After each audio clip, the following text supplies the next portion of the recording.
Okay, finally, I will call to order our city council meeting for today, August 13th. Get that far. And I have to report from closed session, no reportable action. We have adjourned closed session, but we'll open closed session at the end of our regular meeting. And so that closed session is continued until after this meeting. And then I guess I report out after that again, right? Okay, so that's how we'll do that. Yes, we did that. All right, let's do a flag salute. How about Councilmember Schaefer leading us in the salute? Please follow me in the flag salute. I pledge allegiance to the flag of the United States of America and to the republic for which it stands, one nation, under God, indivisible, with liberty and justice for all.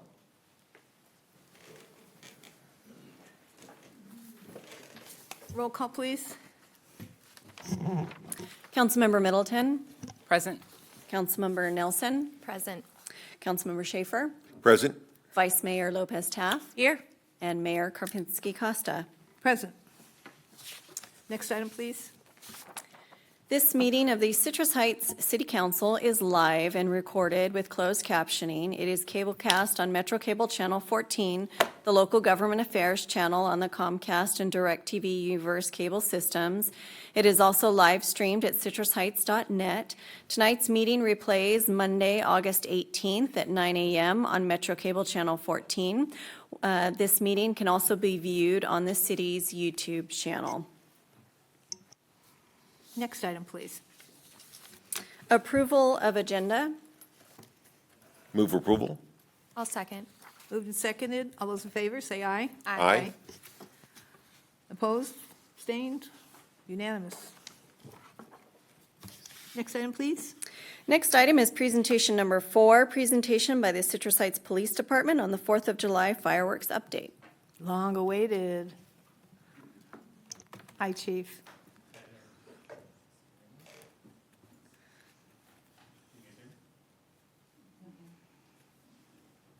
Nope.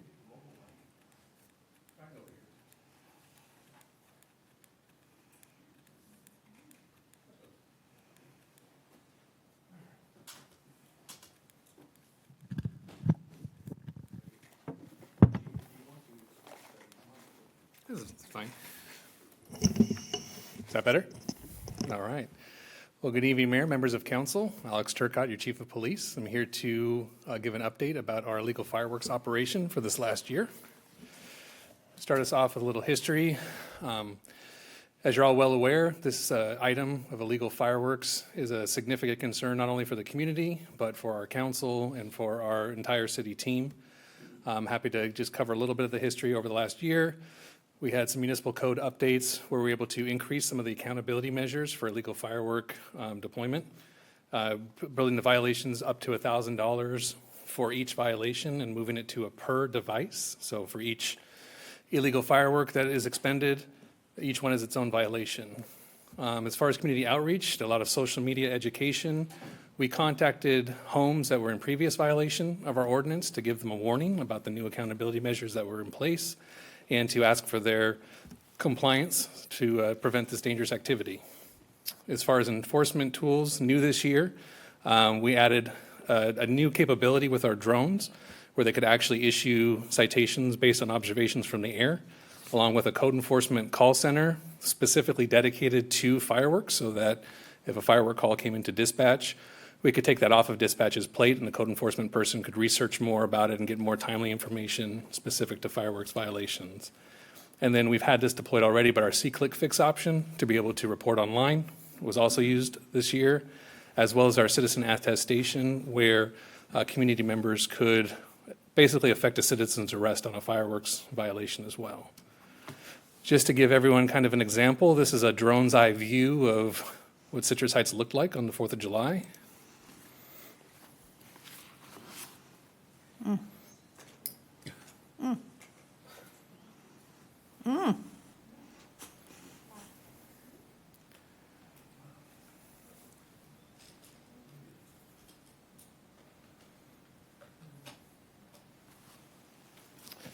And as you can see, we've had some questions on how can the drones see what's happening and things. As you can see on this video, it's pretty clear and not very hard to articulate exactly where these things are coming from with the technology that's given there. Oh, we don't see that again. Okay. Some operational highlights. Really, this is such a major concern for the community that really the whole department's involved in this full court press. In previous iterations of enforcement, which really a lot of the enforcement has fallen on to patrol folks on the ground trying to get to these locations while managing other calls for service. Part of the enhancements that were put together today or this year was to leverage some of our non-field patrol folks to be able to issue violations. Code enforcement was a huge player in that this year. They acted not only as spotters with our UAS team, where they can spot the violation over the pilot's viewpoint there and actually issue the citation based on those violations. They also manned the call center that we talked about, along with some assistance from our animal control folks, and really did a great job adding to that efficacy. Our UAS pilots, of course, they have had to undergo specific training on how to manipulate these new airframes and be able to get quality evidence, and also to navigate a area that's a little bit harder to navigate during 4th of July with explosions and all the paraphernalia that's come through that, but they did an excellent job. Our records unit, with the influx of the administrative citations, created a database for tracking, but also tried to enhance some of the due process with this issue. They added a couple layers where folks could get their initial case reviewed for free, so that they wouldn't have to put up a fine to make their case. That was a good part there, because even though we have great evidence on a lot of these things, you can still make mistakes. So we were able to see, some addresses were wrong, or hear people's points of view on who actually is to blame and issue the citation to the proper authority. So that worked out very well. And then also, then there's no intent here to, make money on this program, but the fines are stiff enough that we were trying to add some reasonableness there as well. So our records unit worked with our violation vendor to develop payment plans for folks so that they can spread out their payments over a period of time or make different deals so that we can limit the impact of the penalty at the same point. I would like to say that our main effort here was spearheaded under Commander Wells' division, his operations division. Our incident commander was Lieutenant Ken Lewis, who's back there in the back. Ken right now knows everything you could possibly know about illegal fireworks in this town and has heard every excuse in the book for the folks that have been coming in to argue their cases in front of him. So really great job by staff. Just an overview of our statistics. You can see kind of a 3-year trend line on our fireworks calls for service. Little higher this year. That also includes our proactivity, though, so the better we are out there of detecting, you're going to see some additional calls for service on that. 4th of July is a busy night anyway, and you can see 428 calls in that night, but about 52% of our overall call for service burden was related to fireworks, so definitely a significant issue. On the right-hand side here, you can see, as I spoke to earlier, each device is its own separate violation. So you'll see 49 citations were issued. That's 49 separate locations. But in those violations were 350 separate violations for aerial fireworks that were unlawful. That resulted in fines imposed of approximately $220,000. So far, we've collected about $10,800 of that. Some of the citations are working through their due process for their admin hearings that'll be coming up here shortly. And then some we're still waiting to have contact with some of the property owners as well. And then you can see our UAS team themselves issued 25 of those overall citations. The rest were issued by on view from officers and some through attestation. And our C-Click fix reports were 61 for the evening. So with that, that's a high-level overview, but I'm happy to entertain any questions that you may have. Any questions? Questions? Who has a question? You have a question? I don't have any questions, but I want to comment. I have a question. So ma'am. our fines and our administrative fines match the surrounding jurisdictions? We're not any Yes. worse or any better than the rest? Which is They're also- within the realm of normalcy within the region, yeah. Okay. Competitive, is that what you call it? You know what I mean? Yeah, they don't exactly match every jurisdiction, but they're right in the line with most of them. Every jurisdiction's suffering the same issue, and I think a lot of them are trying to increase accountability measures. To that point, our particular mix of enforcement was seen as pretty successful. We've actually had calls from agencies all the way as far as Southern California trying to figure out how they can enhance their measures with UAS. And I know even our neighbors in Roseville, we're going to borrow some of what we did this year for their jurisdiction next year. So when someone called See-Click Fix, the code enforcement people went out or officers went out to that location? Is that how See-Click Fix worked? How did? So it depends. So as the calls came in, basically they would triage the calls. Like 'cause some folks will call in and say, I hear a firework in the area, right? They would triage. If they look like someone says, hey, I can see somebody lighting off fireworks, they give them an immediate call back, try to get details. Either one of our officers assigned on the ground or one of the airships, the UAS, I guess, the drone, one of those would respond to that area and try to gather evidence if a violation was occurring. And they were actually very successful in getting there pretty timely, so. And does the drone have like a GPS locator so it knows the address of where? Yeah, it's really, the technology's come a very long way. So there's a map layer right over the top of it. So in some of the ones, I mean, there's a lot going off at once and they're trying to go as fast as they can. On some of the ones, like a duplex might have one address and another address. And so in the light of day, they were able to correct some of those citations with some of those folks. But all in all, pretty easy for the drones to see, as you can see in the video. Some of those images you're seeing of folks on the block were taken from almost a half a mile away. So pretty good technology. Are they our drones or did we borrow them? They're ours, yeah. Oh, good, good. Okay, you want to comment?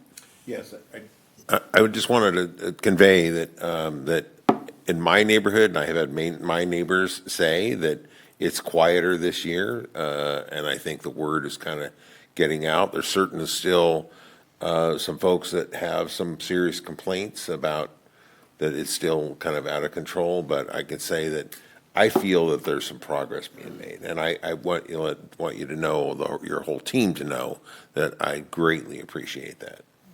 Well, I appreciate that, sir. And like we've all spoken before, the goal here is to stop it from happening in the first place.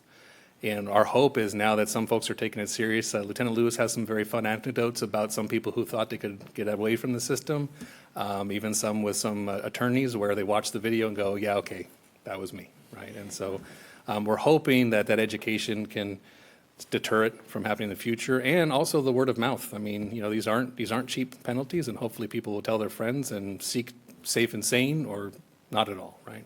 So, thank you, sir. Any other comments? Yes, Mayor. It's clear your team did a phenomenal job. Thank you so much. And I know the word was put out far and wide, so anybody who got caught and said, I didn't know, it's probably a slim chance that they didn't see it or hear about it somewhere. So I'm looking forward to next year and seeing how these numbers change even more. Thank you. Thank you. Thank you so much, Chief. Madam Mayor, can I just make a comment, please? Yes. I just want to really acknowledge and thank Chief Turcotte for his leadership on this and his team. I mean, Commander Wells, Lieutenant Lewis. We also have our Police Services Manager, Chella Cottrell here, and Police Communications Supervisor, Sarah Friedrich. Across the board, and our code enforcement team. I mean, there's phone calls coming in now about what did Citrus Heights do on fireworks? Wow, how do we replicate that plan? And there was no playbook. What it was a directive from council on let's get fireworks under control. Chief and I spent a lot of time talking about it. He went with his team. They put together a plan, executed the plan, demonstrated fantastic leadership, and I'm very grateful for what they accomplished here. When you see that slide with those big numbers on the fines, people read that, I'm sure they'll think twice before they light that fuse. But just very grateful for the leadership and the fantastic work that the team executed on. Chief was at the briefing on 4th of July. I joined him, and just really impressed with the way that rolled out. So thank you. Thank you, Chief. Thank you, sir. Appreciate it. The community thanks you, too. Appreciate that. Thank you, ma'am.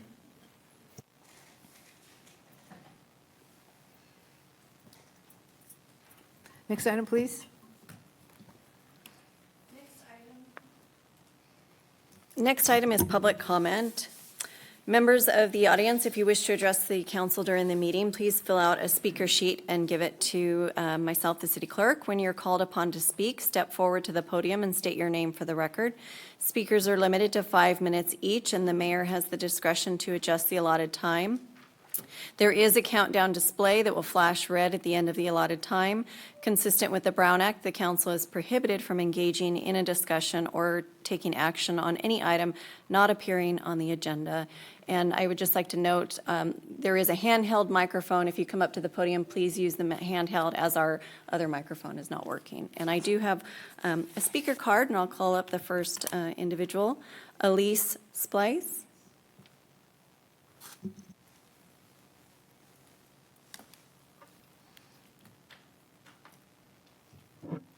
Jana made me do this.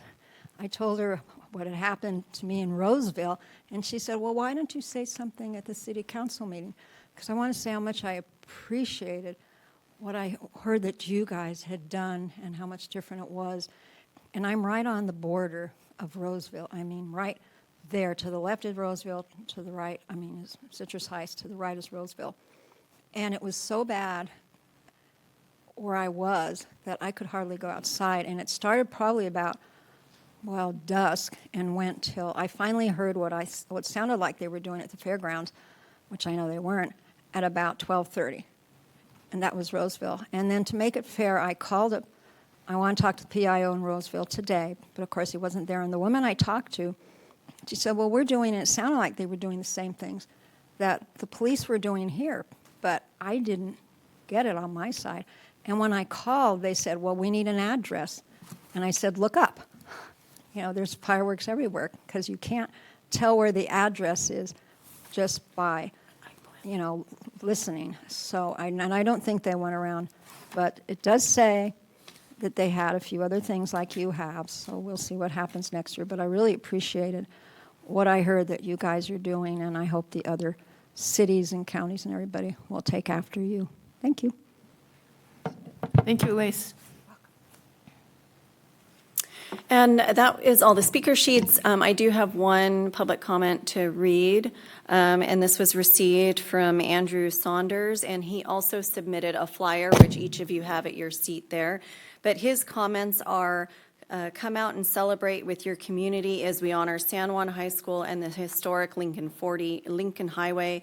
We are commemorating this historic event in our school's journey with an inspiring program, including a review of the history of San Juan High School, the city of Citrus Heights, and the historic Lincoln Highway that it resides on, ending with a ceremonial unveiling of the newly installed signs out in front of the school. The current San Juan High School was built in 1915 on the historic Lincoln Highway route, which is Greenback Lane in Citrus Heights, and the school is now recognized as a historic point of interest on the Lincoln Highway Association interactive travel map at lincolnhighwayassoc.org/map. The speakers at the event are David Levies, the principal of San Juan High, Dick Cowan, Citrus Heights Historical Society, Gail Gaylord, curator management at the San Juan High School Alumni Legacy Room, Albert Fox, Citrus Heights Rotary Club, Joe Windmiller and Trey Pinzberger, Lincoln Highway Association of California, Gigi Rayford, director, founder of Citrus Heights 40 Arts District and Citrus Heights Arts Commission, Lane Gonick, representing Josh Hoover, California State Assembly, and the Citrus Heights Rotary Club, San Juan High School Alumni Association, and the Lincoln Highway Association of California look forward to sharing this memorable event with you. The newly unveiled Lincoln Highway signs are a tribute to the school and our community's past and are a beacon for our bright future. And that concludes his written comments. Thank you. Any more? No, that is it. Next item, then. The next item is comments by council members and regional board updates. It's been a long time since we've had a council meeting, so go for it. Councilmember Nelson. Thank you very much, Madam Mayor. Yes, it surely has been a very long time since we've been back in this room. I have quite a few things to list and some shout outs for upcoming events. So I'll move quickly. On the 10th of July, I had a regular STA meeting, the Sacramento Transportation Authority meeting. And then on July 16th, I attended a press conference at the state capitol steps to talk about Senator Ashby's draft legislation of SB 802. A few other members of council were there along with me and the city manager. Then I attended a ribbon cutting put on by the Chamber of Commerce here for BizLink, a local networking group, and that was great. I couldn't stay for Councilmember Taft's talk, but hopefully she'll share about that. And then I had a subcommittee meeting for STA on August 4th. Most excitingly was National Night Out on August 5th. I had the great privilege of riding with Commander Wells and his therapy dog, or the department's therapy dog, Ellie. And I don't know if that was a rookie perk that I got that assignment, but I'm grateful for being able to ride around with them. And get the dog next year. Okay, we should rotate. I wanted to shout out Commander Wells in particular. He's just a very impressive person, and we are extremely blessed, I feel, to have him on the police department. So I was grateful for the time I could spend with him. And I'm looking forward to next year. That was such a cool event to see a lot of people come out and just excited to interact with the police. So that was my first time, and it went great. Next, we have some shout outs for the arts community. Citrus Heights Arts has an event or a showing. They're putting on a kind of a gallery showing in our city hall here. So they have submissions open right now for artists to show their work here in City Hall. And I believe those submissions are due this week. So if there's anybody out there that has a piece of art they'd like to show in a public space, then they can go to citrusheightsarts.org, I believe. Looking at Councilmember Middleton, thank you. And I've heard they're looking for sculpture in particular. So anybody out in the ceramics community that happens to be watching this, please submit your work. And then also another art event, SAC Open Studios is put on in Sacramento County. This is by the Verge Center for the Arts downtown. This event is across 2 weekends in September. And this is where artists can showcase their studios to the public. So otherwise, they're just private spaces throughout the year. But over the weekends of September 13th and 14th, and September 20th and 21st, the public can go tour these studios all around the county. So that is put on by the Verge Center for the Arts, like I mentioned, and you can find more information on their website. I believe it's 10 a.m. to 5 p.m. Each of those weekend days. And so they have a map that you can choose what studios you'd like to visit. And then Terra Madre is an event that I mentioned a while ago. That is, again, on September 26th through 28th. That's downtown in the convention center.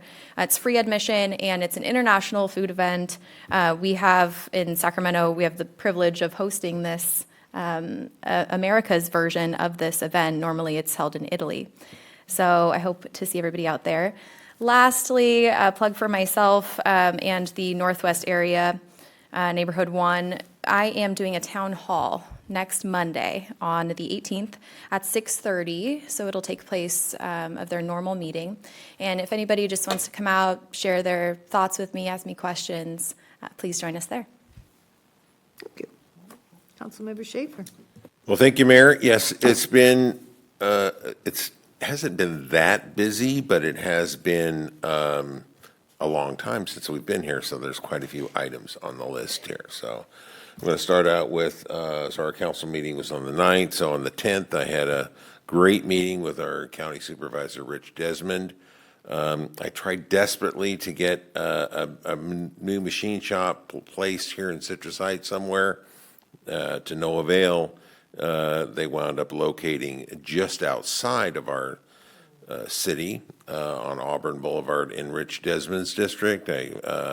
We visited with the machine shop owner there, and Rich was really great. And we also met with the county economic development team.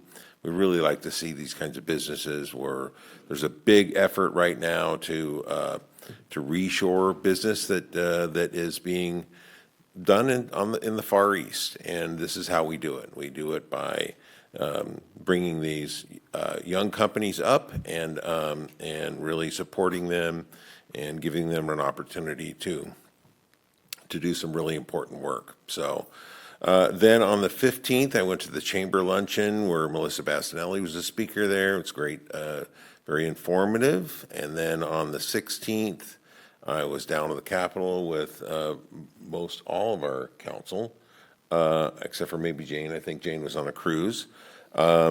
And we were there to talk about SB 802. And that is the a bill that was introduced by Angelique Ashby to create a joint powers authority to address homelessness.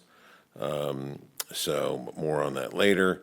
And then on the 28th, SAC-RT meeting. At that meeting, we talked about a safe parking area down off of Franklin and Cosumnes, which is outside of the city of Sacramento, but the city of Sacramento is going to be managing that safe parking area for the unhoused folks. They're going to put restrooms there. It's kind of a big park and ride. That's why it was talked about at the SAC-RT meeting, because SAC-RT actually owns the property there. I actually had to leave before the final vote on that. But we also discussed the surplus property. SAC-RT is all but moved out of there's a small maintenance facility, or actually the larger maintenance facility is down on 29th Street. So that group of buildings down there, I sit on the surplus property committee there, and that they're actively marketing for that all of that area right there in Midtown. So, and then I had to leave there early to go to the mayor's to talk about RT at the SOAR meeting, which is, I just really would encourage you. We just replaced all of well, not all of them, but it's planned to replace all of the light rail cars. They're made right here in town. They're made in Sacramento. They're beautiful. They're super comfortable. They're easy to access. And when I'm going to take light rail to go downtown, I actually drive down Sunrise, park and ride down there, because it just takes too long to get down. There's like 39 stops on the 80 side, the 50 side. Only takes 37 minutes here. It takes about 2 hours to get downtown. So anyway, so I certainly would encourage, and we're actually seeing an uptick in weekend ridership, which is really good to see. We still have a long way to go when it comes to bus ridership is up, but the RT ridership is still at pre-pandemic levels.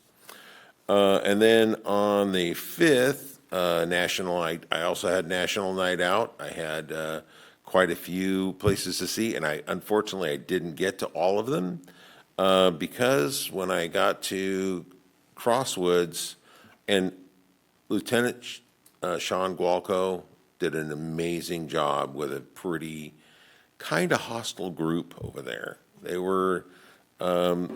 had a whole myriad of issues they had questions about. So that's something I'm going to be working carefully on to try to get some of those issues resolved for them. Because certainly their big concern is fire prevention. They have had their fire insurance really significantly increased by about tenfold there. So it's their HOA dues now have to go up again. They're going to be over $700 a month by the end of the year. Wow. It's super high, but that's because of their fire insurance. So but I did make it to Area 5. I made it to. There were a couple of stops we made in Area 5. It was really good to see everybody. Nice to see everybody made it out. I did go to Area 7, 8, and 9 at the church there. Again, the turnout for National Night Out was fantastic, and I just want to do a shout out for Sergeant Dave Jones. He did a fantastic job organizing that. That was quite a whole group that we had to deploy around the city to get all these all the National Night Out groups. So and then on the 6th, I had the Citrus Heights Water District, the two-way well that is it's a well that can pump both ways, so it can actually replenish the aquifer. Instead, most wells are just drawing it out. This can pull additional water and restore the aquifer for better storage.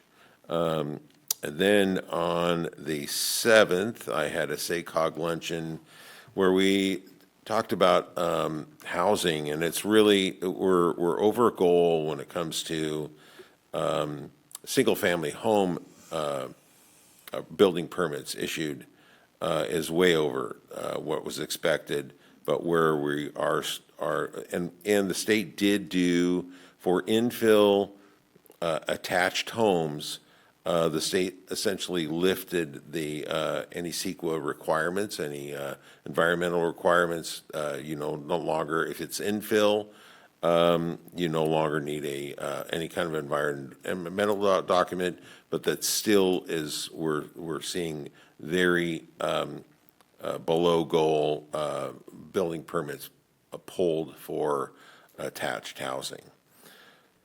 Then on the 11th, which was just a couple days ago, I had another RT board meeting, and so we do get a lot of public comment at the RT board meeting, and a lot of it is really constructive. It's there. So they're going to try something new with public comment. Since the board isn't permitted to have a discussion with the public commenter, what they're actually going to do, and the chair and the vice chair are going to get together, and some of those public comments are going to be, if it makes sense to do it, they're going to be agendized. So that person, if they brought a really good point they're going to be automatically agendized to talk about it for the next meeting. So I think I think it's a lofty goal that can get complicated. So I think I'm going to be very interested to see how that is going to work.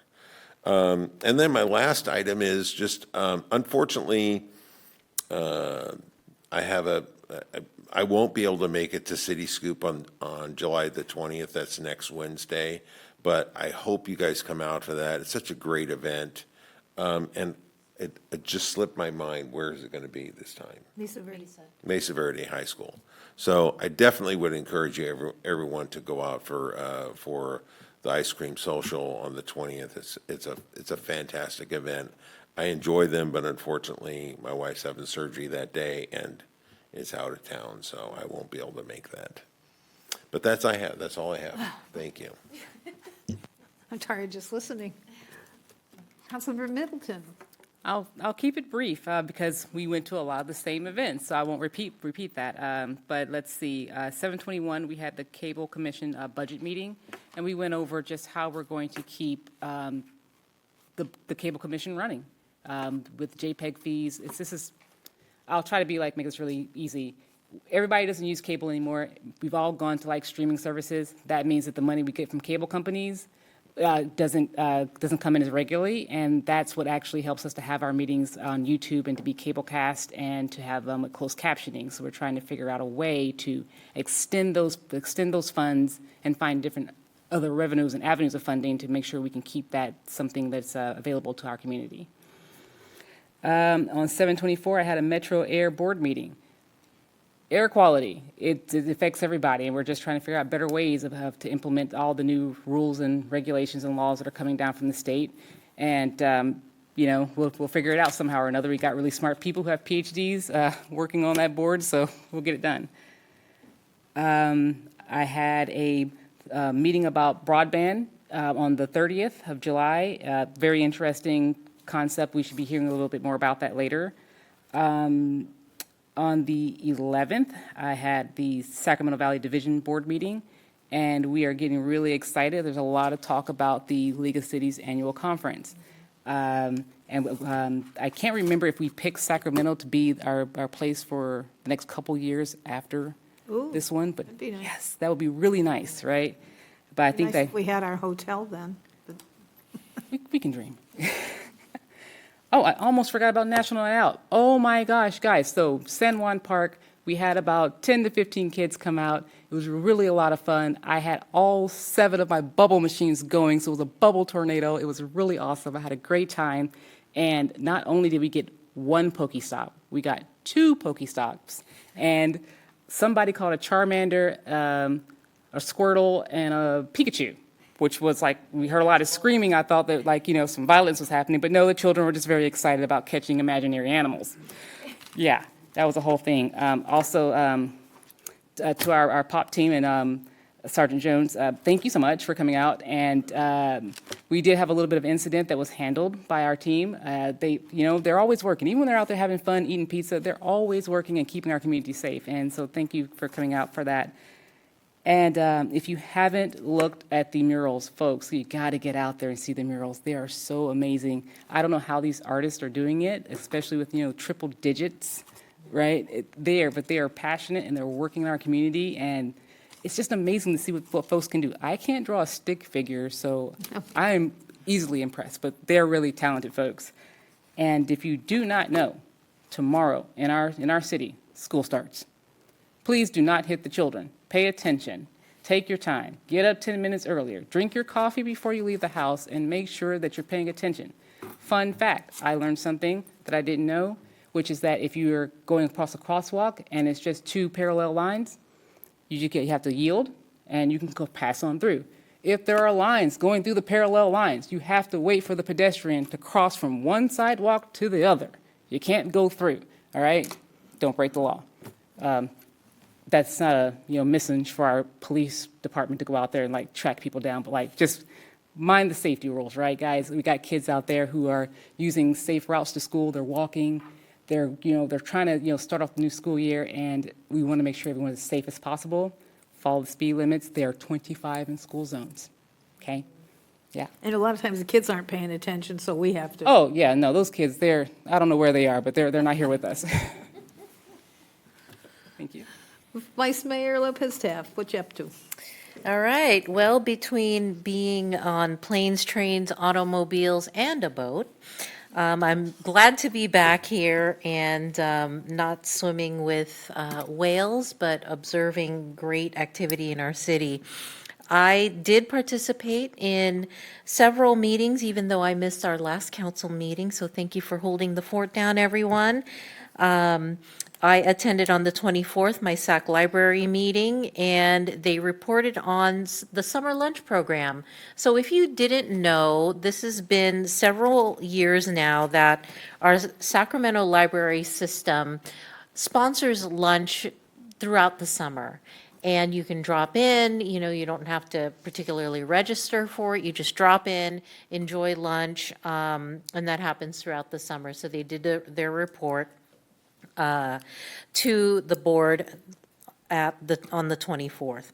The other meeting that I went to the very next day on the 25th was actually a very, very interesting meeting, and it was the Leadership Forum on Sacramento's regionally coordinated framework and action plan to prevent and end homelessness, otherwise known as the RCHAP. It was called a leadership forum because they brought together elected leaders within programs that serve and do outreach to the homeless communities in the greater Sacramento region. And it was a conversation to say, are we on the right track? From the provider side, from the elected city leader side, from the people who have been homeless. Are we doing a good job? What's our report card? And there was robust conversation of, it's going well, but is housing the answer to solve or alleviate homelessness? And from the gathered leaders there, the answer was actually no.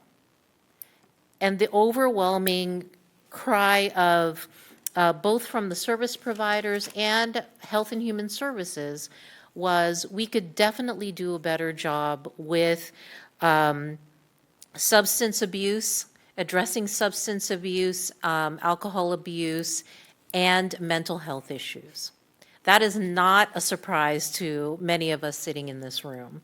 And so with that robust conversation documented, and, the continued conversation, it's going to be very interesting in the next couple of years, because what these reports do is they roll up to dollars. How do we then execute a solution utilizing dollars more effectively to address the issue at hand? And so that was a great conversation to be a part of. That was on the 25th. On the 31st, I attended the Sunrise Marketplace Board. I'm in this era of having really, really great, robust conversations in the community, and this was no exception. We had a wonderful conversation about an ordinance we're proposing, and I think it's really great before you do anything to have a conversation. And I recognize that on Monday, there was also a conversation by way of follow-up. And so in Citrus Heights, I think the thing that is our gold, our important golden key in our community is that we have open and transparent discussions with our community members. We don't tell you what to do. We ask you, is this a good idea? And we take your good ideas and turn them into actionable steps. And so that meeting at the Sunrise Marketplace Board was another great example of us listening, simply listening. And that same day, I did attend the ribbon cutting, as Councilmember Nelson mentioned, at BizLink Alliance. Very well attended, nice networking organization, new to the community. They allowed me to speak on the nonprofit organization that I'm employed by.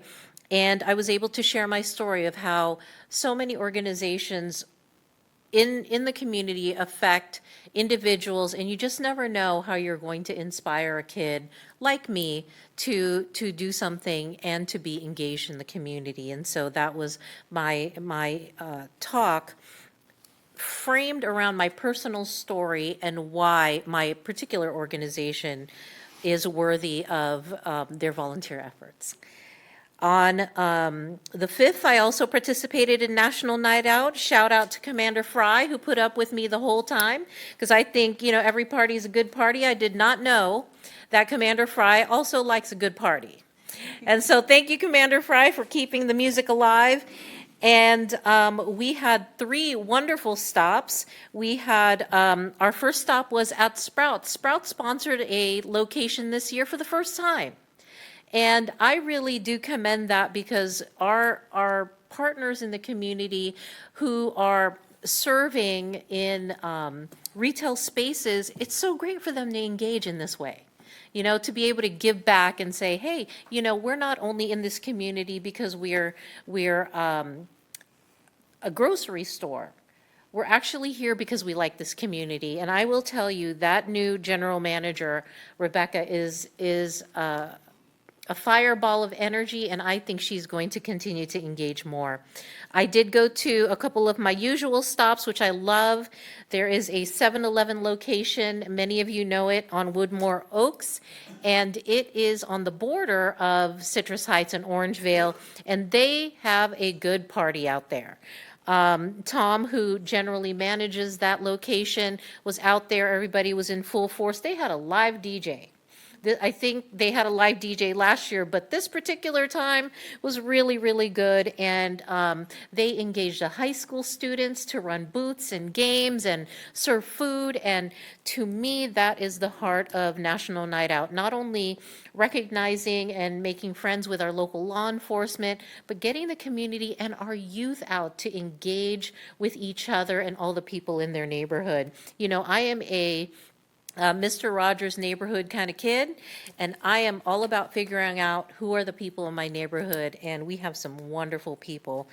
And I also went to our Chasen Neighborhood Association. Listen, this is a class act with Chasen. They used to hold it in the park, and, we've had enough 100-degree weather incidences where we really wanted to bring it indoors. Great idea. They used the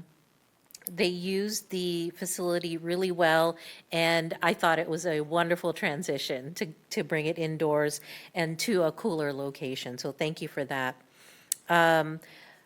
I also participated in the opening or groundbreaking of the well for Citrus Heights Water District on the 6th. And I attended the Leadership Citrus Heights kickoff that will be happening with our Citrus Heights Chamber. So this is a shout out to our chamber for resurrecting this program, because wouldn't you want to know more about our Citrus Heights, how it works, how to get in touch with people you want to get in touch with. Let me tell you a short story about what I've been working through in my family recently. My mother had an incident where something wonky was happening with her water.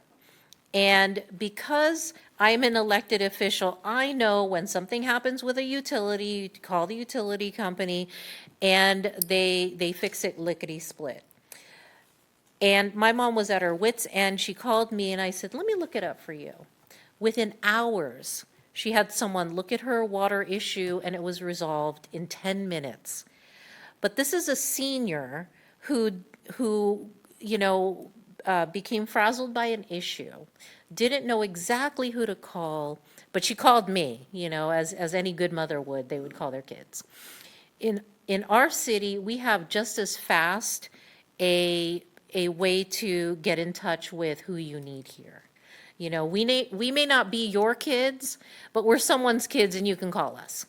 Our city is really, really responsive in that way, and I hope that you realize that when you call our city, you will get, even if we're not the right place to call, we will be able to refer you to the right place to connect to. And with that, those are my comments. Thank you, Mayor. You have a comment? One, I have an apology. Sergeant Jones, I apologize. I got your title wrong, and I know how important titles are, so What'd you call him? What'd you call him? Lieutenant? I Give did. him a promotion? He's had one for a while. Yeah, so I apologize. Well, I don't want to take up a lot of time because it's kind of passing. I've been out there, period. That's it. Okay, next item, please. Next item is consent calendar. Items 5, approval of minutes. Item 6, quarterly treasurer's report. And item 7, designation of city representatives for the Federal Emergency Management Agency and the California Office of Emergency Services. Move approval. No, okay, no report on that, just staff report? No. This Okay. consent. Oh, it's on consent. I thought we passed that. I'm sorry. All right, so we had moved in second for consent calendar. All those in favor, say aye. Aye. Okay. Next item, please. Next item is regular calendar, item number 8. The subject is ordinance amending Citrus Heights Municipal Code, Chapter 38, Fire Prevention and Protection, and amending Citrus Heights Municipal Code, Chapter 50, regarding nuisances related to shopping carts. And there are 2 ordinances for City Council's consideration to conduct the first reading, read by title only, and waive the full reading of an ordinance, amending Chapter 38 regarding firework prevention and protection, and amending Chapter 50 regarding nuisances shopping carts.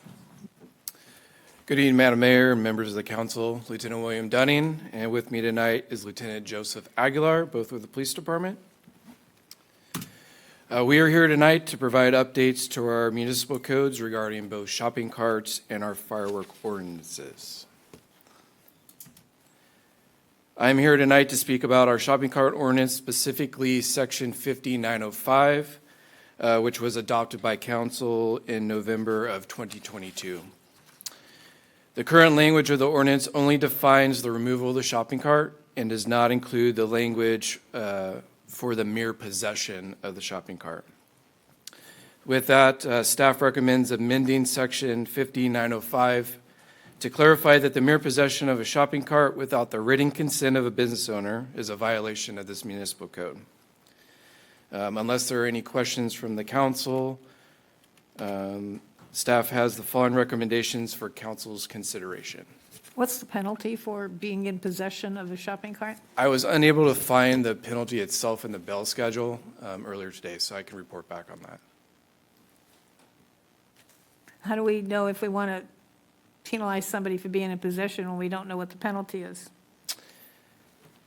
I think overall, the reason for amending it would to continue our beautification efforts, as well as this tool is utilized by our code enforcement, our problem warrant policing team for our chronic nuisance. Maybe the answer man is here.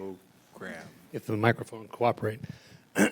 So while this is a municipal code, it's not handled as an administrative violation. We were able to, when we first started our beautification project, we were able to have our records team work with the court system. So they actually ingest this violation as a misdemeanor that can be dumbed down to an infraction or a fine. But that makes it on to the court's bail schedule, and that's why we don't have an exact number for you here today. Because when we charge for this violation, we actually charge for the misdemeanor section. The court treats it as an infraction, but the bail or community service or classes are given out in accordance with the bail schedule down at Sacramento County. Okay. Okay, any questions or comments on this item? I'd like to make a motion. Make a motion. Okay, so here we go. Let's see here. I move that to introduce for a first reading, read by title and waive full reading of ordinance number 2025, amending Citrus Heights Municipal Code, Chapter 50, nuances, Article 7, shopping carts, Section 50-905. Second. Moved and seconded by Councilmember Middleton. All those in favor, say aye. Aye. Opposed? Passes. And at this time, I'll turn over to Lieutenant Joseph Aguilar, who will be covering the fireworks code updates. Good evening, Madam Mayor and City Council. I'm Lieutenant Joseph Aguilar from the Police Department, and I will be reviewing the changes in our fireworks ordinance. In April of 2025, the social host ordinance was amended to include street and/or sidewalks near a host's property and to increase penalties for offenders. After much enforcement this year and review of the ordinances, we've done some language cleanup for the public without altering the intent of the sections. This also allows us to remain consistent with our regional partners. Now, Section 38-69 references the sale of safe and sane fireworks. This section currently allows the sale of fireworks from 12 noon on June 28th to 11 p.m. on July 5th. We've proposed modification to allow sales beginning on June 28th and ending on July 4th. Specific hours for sale between those dates are 9 a.m. to 10 p.m. Section 38-81 references the penalty for violation. Now, Section C added reference to social host for Section 38-67 and a $5,000 fine per device for third and subsequent offenses within 1 year of the second violation. This fine is consistent with the council's original direction, but was left out in error. Section G changed the violation type from a misdemeanor to an infraction. Section H has cleanup language to hold parents financially obligated for juvenile offenders. And Section J was updated to allow the city to utilize a designated payment collector for fines. And lastly, Sections D, N, and Q have been removed as they are duplicative to Sections C and H. Now, after some review, we've received feedback referencing Sections 38-69 for the sale of fireworks. And that feedback is the sale of safe and sane fireworks began at noon on June 28th, ending on July 4th at 9 p.m. And the specific hours for sale between those dates are 9 a.m. to 9 p.m. So our recommendation now is the City Council has two options. Option one is the original staff report language, and option two is the feedback modification language. That is all I have. Any questions? I have a question. So, now this ordinance also does, even though these are the changes and we don't see the full one in front of us, they have to shoot them off by a certain time too, right? You buy them and then you have to use them. And what's the cutoff? I can't remember the cutoff for when they have to stop. I believe it was 11 p.m. at night. 11 p.m. on the 4th, is that right? Yes. So that's what our ordinance says, okay. Okay. So I have been a safe and sane fireworks vendor for 13 years. And I think option 2 suits our community better than option 1 because, first of all, the county starts at 12 noon on the 28th. That's the way TNT operates. You can't start before 12 noon. So I don't know why you'd want to expand that 3 hours to make it 9 a.m. on the 28th. That's what you have on page 1. So on this page, it's to be consistent with the way it's been, is you start 28th at 12 noon. Now, what the change is really is to end at 9 p.m. the rest of the week. And so I support that for the reason is that any of your counterfeit bills tend to come between when it's dark, when they know you can't, even though you have, you can't use those little pens that go across the door, you can't use. So we have the lights and everything that shines through and do all that, but it's tough to see counterfeit bills when it's dark out. And also subject to more, thieves feel more safe when it's dark. So, and then a lot of the stands, they put their stuff away into a thing, and that takes time. And so I think that closing at 9 p.m. is reasonable. It's 12 hours of sale during the week, and I think that's reasonable. So I support option 2. Comments? Well, I have a question with, what's in the, on the agenda here is option 1, option 2 isn't listed on the agenda. Is there a reason for that? It just says the first one, on the agenda itself is option 1, but there's no option 2 on the agenda itself. Councilmember Schaefer, I could answer that. I think after the posting, you realize there's some things that could be modified, and there's no issue from a Brown Act perspective, transparency to modify it now, as long as it's addressed in your motion. And we will bring, this requires a second reading, so the second reading will have the amended language in it at that point at the next meeting. The staff report has option 1, but the agenda has, it's just amendment. Yeah. Read the agenda. Well, anybody else? I'm going to make a motion. Make a motion. Okay, I move that we adopt option 2, feedback modification language. City Council will move to introduce an amended for the first reading, read by title, and waive the full reading of ordinance 2025, amending Citrus Heights Municipal Code, Chapter 38, Fire Prevention and Protection, Article 3, Fireworks, Sections 38-69 and 38-81. I'll second. Moved and seconded. All those in favor, say aye. Aye. Opposed? Passes. Plus, I think county does close at 9 every night, the county of Sacramento. Our next item is regular calendar, item number 9. The subject is potential annexation work plan. The recommendation is that the city council review the information provided in this report and presentation and provide direction to staff regarding whether to proceed with the proposed annexation work plan. Good evening, Mayor and Council. Casey Kempenar, your Community Development Director tonight. Tonight's proposal is to implement one of the council's directives at looking at annexation of corner of the city, our corner just outside the city at Fair Oaks and Madison Avenue. Just a brief background, in 2022, the city council asked us to look at 5 different annexation areas, including this particular one. And ultimately, there was negative fiscal impacts with those 5, so it was determined to stop at that time. The subject annexation area resulted in about $5,000 to $16,000 annual negative fiscal impact. Largely, that was attributed to the condition of Madison Avenue and the need for it to be repaved. We have since learned, since that time, Madison Avenue is going to be repaved by the county in the next couple of years. So that changes the calculus that goes into the whether it's pencils or not.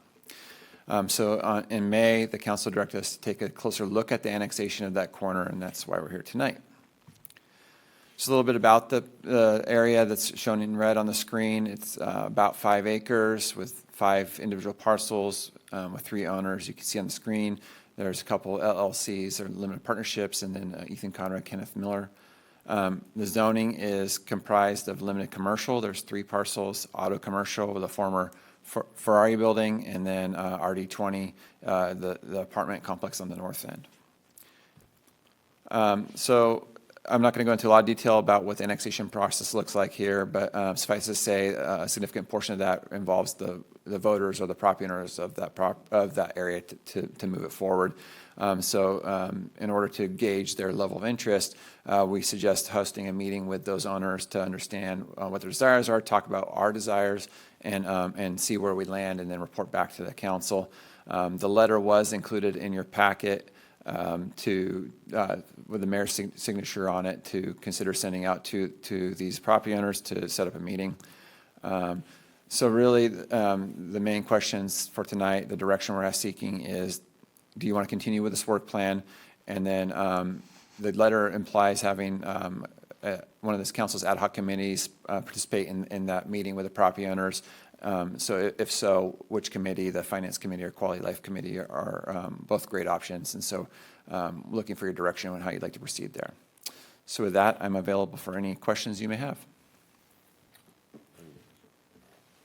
So Casey, there's one of the units at the senior housing community that's up Fair Oaks Boulevard a little bit. We've talked about this before.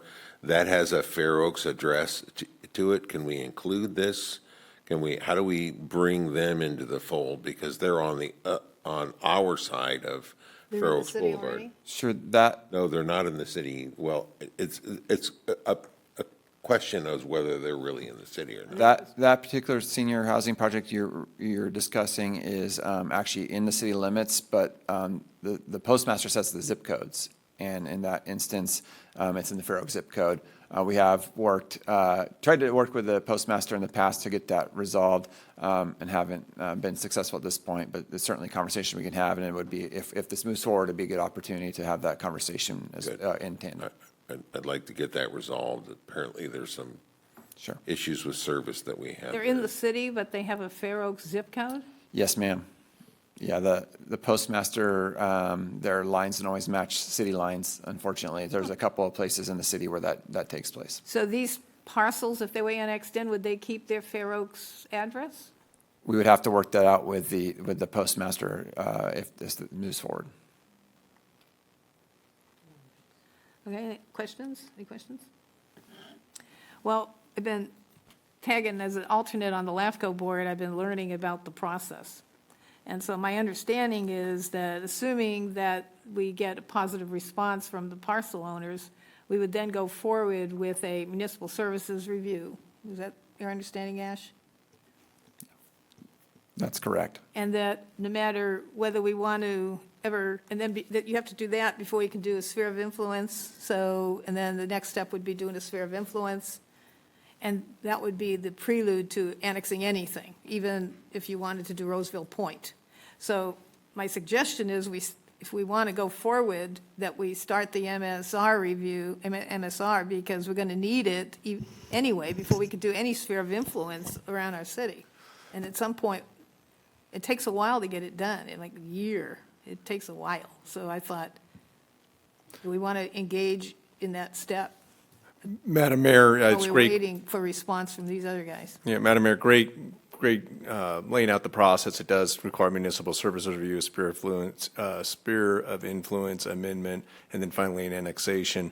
There is a cost associated with that. There's staff dedicated time on those actions. So the proposal that Director Kempenaar has put forward is the letter. Let's make contact with the owners to see if they're even interested. And I think in the letter, he laid out a lot of great benefits of being a resident or a business owner in Citrus Heights. So there's a letter. There would also be follow-up phone calls to engage in a meeting. If those discussions are positive, then there would be outreach with LAFCO and, of course, the county. There's also a property tax sharing agreement that would have to be negotiated with the county as well. So there's quite a bit of effort around an annexation, as you mentioned, but my recommendation is we would wait to move forward with an EMSR until we know where we're at. What does that cost? I haven't done one in years. We've been never over had 20 one. years The since I city's never dealt with had one of one. those. That's why it's. So we would have to scope that out.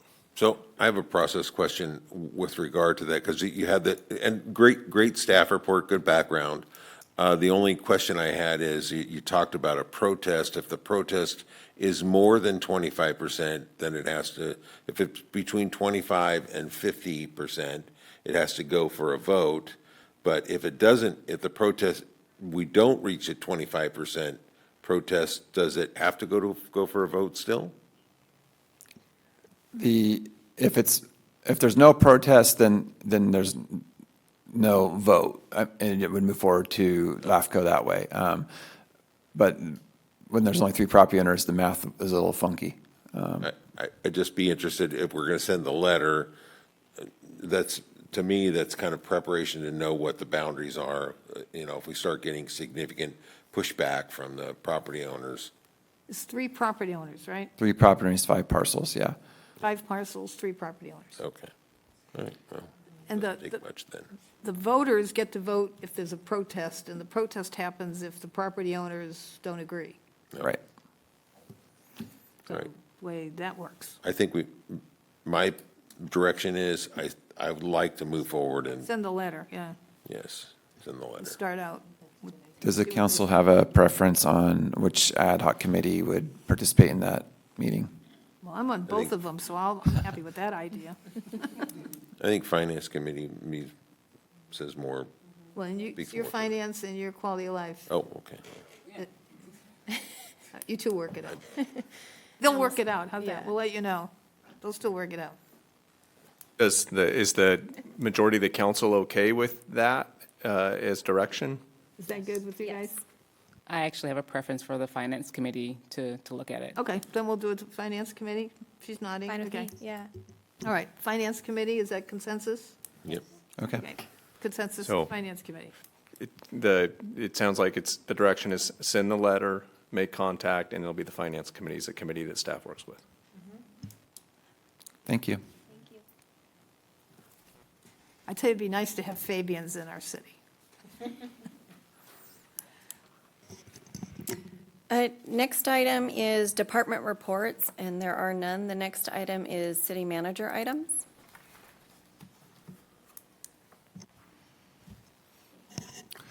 All right, well, welcome back, Madam Mayor, members of the council, to city council meeting after the summer recess, and we do have a number of updates here.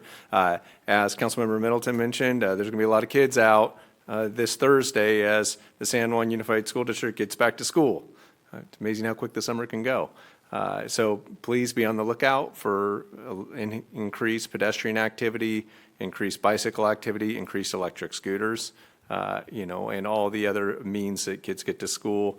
Our police department does a great job of coordinating with the schools in the program that's been put forward relative to traffic control at the high schools.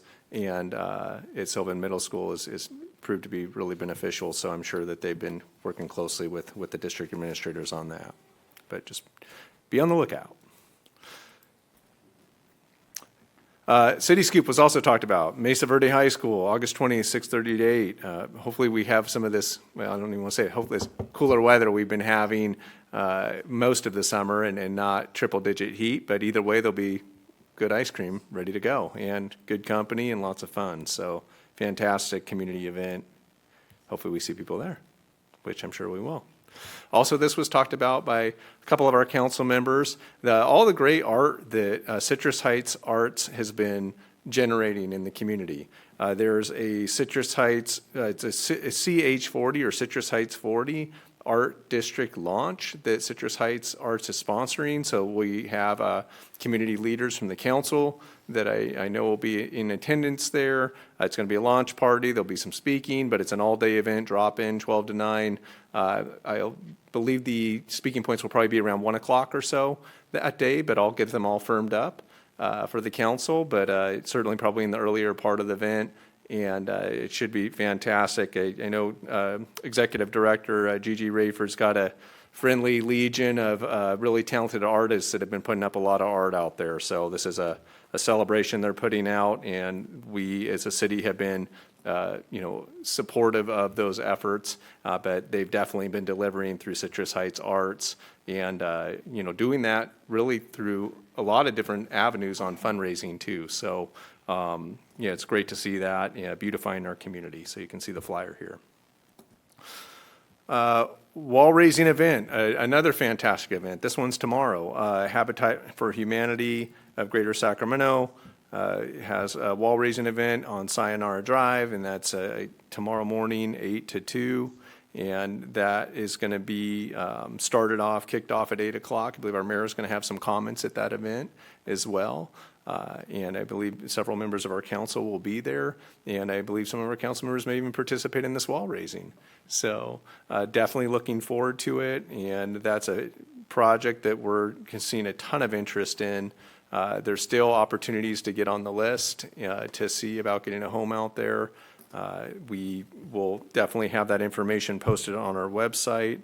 And I just want to make sure that I hit a couple of quick notes on that in case someone's interested watching. Phase 2 application period is still open through October 1st. So if you're watching this or you know somebody that may qualify for one of these homes and is a good candidate, ensure that they talk to our team. There's all kinds of information on our webpage about it. These are 3 and 4 bedroom homes, great family homes.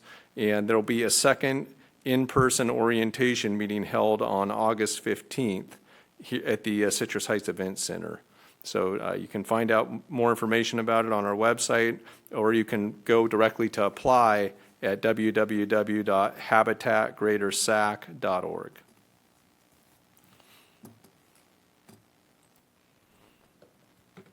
And that concludes my comments. Thank you, City Manager Ash Feeney. I will say, I just couldn't bear going through another 10 minutes of my telling everything I did in the last, I did over 60 hours worth of work here. So it's, I just want to mention that I did go to the chamber luncheon where our city manager was our guest speaker, and he did a fantastic job comparing Citrus Heights to a garden that's growing. So matches our little theme of new growth and whatever, firm roots or whatever. So just wanted to thank you for the great presentation. You gave those new businesses that signed up for the chamber, there was a whole bunch of them, now get a feel for their belonging to our city, and you made them feel at home. It was good. It was very good. Well, thank you, Mayor. Appreciate And it. then I just also want to say that, okay, I went to the Historical Society presentation on the history of San Juan High School, which was incredible. And so the next one is going to be in October, and it's going to be the life of Ted Mitchell. So it'll be interesting, and they do them quarterly, and they have them right here in City Hall. And so, but I was looking up the website for the Citrus Heights Historical Society. And you know how when you go at Google and there'll be questions underneath Google? Little questions and answers. So one was, how much does the mayor of Citrus Heights earn? Get this. This is AI. This is ZipRecruiter.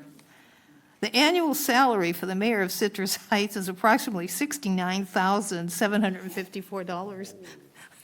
Wow. This equates to a monthly pay of $5,812. The salary can range from $55,000 to $97,514. The hourly rate is roughly $34 an hour. And then they say that there's a lot of opportunity for advancement based on experience and skill. So anyways, I thought that was cool. If anybody's thinking to run for city council and they look to see how much does the mayor make, don't believe a word you read. So. Yeah, not true. AI's got some work to do on the accuracy on that. Yeah, not true. Well, they actually still, so then I put, how much does a council member make? And they still have the 600. So they haven't caught up with that one yet. So anyway, that's kind of, I thought that was interesting. I want to just remind people to use mosquito repellent. West Nile's picking up. And that's all I have. Does anybody else have anything for future agenda items? I do. Yes. You do? You do? Okay, let's hear it. Okay, well, you go first. Thank you very much. I would love to discuss making the Arts District official. I thought we did, didn't we? Whatever we need to do that. The art district has been really being put together by Citrus Heights Arts, and so they've been making it happen out there and creating placemaking, if you will. So that's been more of a nonprofit that's been doing that. There's not a city-designated art district, but certainly the bones are there for consideration with all the hard work that's been done by Citrus Heights Arts and the muralist out there. So I think what Councilmember Nelson is asking for is potential consideration of an official designation by the city council of an arts district in the city. Is that the way I understand that? Yes, 'Cause thank that you. has not happened. Oh, I would love that. I think Yeah, that's great. I'd third that, I'd fourth that. yeah. We'll bring it back for deliberation and Like consideration. fourth it for bringing it back. Okay, great. Yes. Okay, and what's yours? Okay, mine is, and I know we might ruffle some feathers here, but I really want to hear how our council feels about SB 802. I would really like us to officially decide where we are on this bill.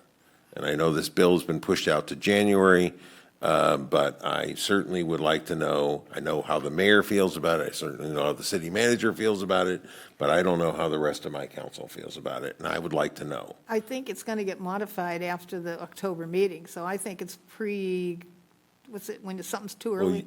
Okay. Premature, that's it. Premature. Maybe we could split the middle here and like do a study session, like, as right before a council meeting or something, just so like all of us and the community as well is aware of what this actually means and the impact, and we can kind of weigh it out there. And if it changes, then, we address the changes then, but at least we know, we kind of get an idea of where we all kind of sit, but we also know where we stand, where the bill is right now. If I may, counsel, just for your consideration on raising this topic. Right now, we have a letter of opposition for the language that was proposed. So that's on record. There was a lot of dialogue and discussion with the senator that proposed it about some potential amendments that would be considered to potentially change that position. And I know the mayor, it's the leading voice of the council, was tasked with representing council voice on that, and I engaged on representation of protecting city interests. We haven't seen that final language yet. The bill has not been brought forward. I haven't seen any changes. There are a number of things that are going to be happening. Actually, at your next meeting in August, the county is going to come make a special presentation in the beginning about, depending their board adopting this new program. So there's going to be a discussion at the county. The next meeting, they're going to come make a presentation on a model that they're considering. At the August meeting, there's going to be a meeting in October where all the mayors in the region and city managers are meeting. So I think there's going to be a lot of work around this. That SB 802 came up very rapidly, and we didn't have time to get it to the council, so that's why we did what we did. We used our existing pillars of local control, fiscal prudence, and public safety to engage in that. And so I'm hopeful that we don't have that same experience in the future, and there would be time to bring forward whatever the revised bill looks like from a language standpoint and have some discussion about it. But I agree with the mayor, there's a lot of things that are happening between now and then that will probably inform that discussion. So Okay. The reason we opposed it is because they didn't come to the cities before, she didn't come to the cities, she just made this new rule. And it took our funding away from us and put it into, What I'm trying to do here is. no, I'll tell you where it's at. So Well, now at she's this point, we could talk involving the about whether to cities. put it on, but. Right, yeah, it's so Too deep the thing- into it. I'm just thing about it explaining is- what has happened, what role I played. I'm interested in a study session. Okay, that way we were all on the same page, because I feel like some folks just feel like we're not I like getting a full to, I like to picture. wait until after, at least after we hear the county. I'd third the study session Yeah. as well. Well, the mayor and I will coordinate on the agenda on when it's ripe to bring back to the council for discussion. All right. Okay. Anybody else want to have a study session or anything else? Okay. Then we're going to adjourn back into closed session.